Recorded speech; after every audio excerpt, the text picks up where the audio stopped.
हरे कृष्णा, राधे राधे। जय श्री कृष्णा दोस्तों, आपके अपने चैनल सत्योग ज्ञान में आपका स्वागत है। दोस्तों, आज हम बात करेंगे कार्तिक मास में क्या करें और क्या ना करें। स्कंद पुराण में कार्तिक माह की महिमा का वर्णन है। न कार्तिक समो मासो न कृतेन समम युगम, न वेद सदृशम शास्त्रम, न तीर्थम गंगा समम।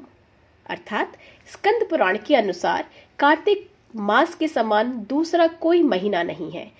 जिस तरह से सतयुग के समान कोई युग नहीं है, एकादशी व्रत के समान कोई व्रत नहीं है, वेदों के समान कोई शास्त्र नहीं है और गंगा के समान कोई तीर्थ नहीं है। कार्तिक मास को सुबुद्धि, लक्ष्मी और मोक्ष प्राप्त करने का महीना माना जाता है। जैसे देवताओं में श्री हरि और वद्दी नारायण को सबसे श्रेष्ठ माना गया है, कहते हैं कि यह कार्तिक मास भगवान विष्णु के साथ मां लक्ष्मी को भी बहुत प्रिय है। ऐसे में इस माह में कुछ नियमों का पालन किया जाए तो मां लक्ष्मी अपनी कृपा बरसाती है और भक्त को किसी भी चीज की कमी नहीं होने देती। कार्तिक मास में किए गए पुण्यों का फल इस जन्म में सुख समृद्धि देने वाला और परलोक में मोक्ष देने वाला है। हिंदू धर्म में हर महीने का अलग महत्व है। दोस्तों, ये जो कार्तिक महीना होता है ना, ये हिंदू पांचांग का 8वां महीना होता है। यानी कि जब तुला राशि सूर्य नारायण आते हैं तब कार्तिक मास शुरू होता है। ये महीना शरद पूर्णिमा से लेकर कार्तिक पूर्णिमा तक चलता है। इस वर्ष 2021 में कार्तिक मास की शुरुआत 21 अक्टूबर 2021 से हो रही है, जो कि 19 नवंबर तक रहेगी। इस महीने में अधिक से अधिक जप करना चाहिए। आप कोई भी मंत्र जप कर सकते हैं। कार्तिक मास में गायत्री मंत्र के जप से मन शांत होता है। मंत्र का ध्यान करने से मानसिक तनाव भी दूर होता है। कुछ लोग दिन में एक बार भोजन करने का प्रण लेते हैं, कुछ लोग सिर्फ फलाहार का नियम लेते हैं और कुछ लोग प्रॉपर व्रत का नियम लेते हैं। कार्तिक मास में तुलसी पूजन का विशेष महत्व है। सनातन धर्म में तुलसी के पौधे को बहुत ही पवित्र और पूजनीय माना गया है। शास्त्रों के अनुसार जिन घरों में प्रतिदिन तुलसी का पूजन होता है, वहां पर मां लक्ष्मी और भगवान विष्णु दोनों ही अपनी कृपा बनाए रखते हैं। कार्तिक मास में भगवान विष्णु निद्रा से जागते हैं और सर्वप्रथम श्री बल्लभा यानी तुलसी जी को पुकार सुनते हैं।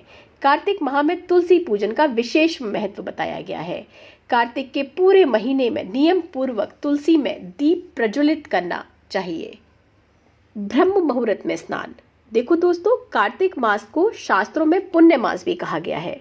जो फल सामान्य दिनों में 1000 बार गंगा स्नान से प्राप्त होता है या प्रयाग में कुंभ के दौरान गंगा स्नान का होता है, वही फल कार्तिक माह में सूर्य उदय से पहले किसी भी नदी में स्नान मात्र से हमें मिल जाता है।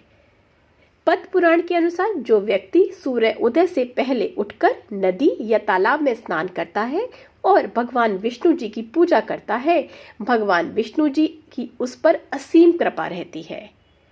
कार्तिक मास में ब्रह्म मुहूर्त में यमुना नदी में स्नान करना बेहद लाभकारी होता है।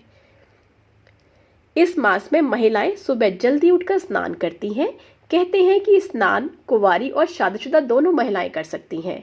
ग्रंथों के अनुसार अगर आप किसी नदी के जल में स्नान करने में समर्थ नहीं है तो नहाने के पानी में गंगा जल मिलाकर भी स्नान कर सकते हैं।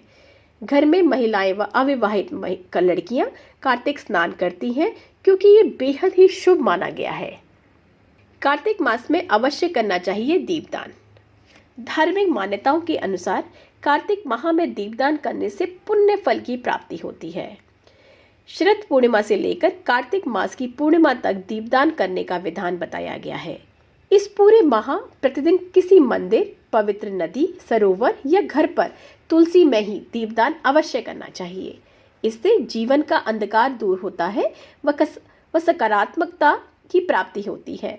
मां लक्ष्मी जी भी प्रसन्न होती हैं, जिससे आपके घर में सुख समृद्धि का वास होता है। एक बात याद रखो दोस्तों, भगवान के मंदिर में दीपदान करने वालों के घर सदा खुशहाल रहते हैं और यही हम कार्तिक मास में दीपदान करें तो इसकी महिमा तो अपरंपार है। अगर किसी कारणवश हम मंदिरों में नहीं जा सकते हैं तो किसी भी पीपल, वट वृक्ष के नीचे या तुलसी जी के पास दीपक जलाकर प्रभु नाम की महिमा का गुणगान करना चाहिए। इस दिन आप किसी नदी, तालाब या पोखर में या कहीं भी दीपदान कर सकते हैं। इससे अतुल्य पुण्य की प्राप्ति होती है। कार्तिक मास में इन चीज़ों का दान देने का विशेष महत्व बताया गया है। शास्त्रों में कार्तिक मास को जप, तप, दान, धर्म का माह कहा गया है। इस माह में कुछ चीज़ों का दान करना विशेष ही महत्व है। कार्तिक मास में अन्नदान, गौदान आदि के विशेष महत्व बताए गए हैं व इस पूरे माह जरूरतमंदों व ब्राह्मणों को दान देने से पुण्य फल की प्राप्ति होती है। कार्तिक मास में गरीबों को चावल दान करने से चंद्र ग्रहण शुभ फल देता है। इसी तरह इस माह में शिवलिंग पर कच्चा दूध, शहद व गंगाजल मिलाकर चढ़ाने से भगवान शिव प्रसन्न होते हैं।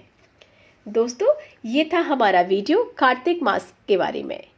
ऐसे ही ज्ञानवर्धक वीडियो देखने के लिए हमारा चैनल सतयुग ज्ञान को सब्सक्राइब, लाइक और शेयर करना ना भूलें। दोस्तों, फिर मिलेंगे एक नई वीडियो के साथ। तब तक के लिए जय श्री कृष्णा।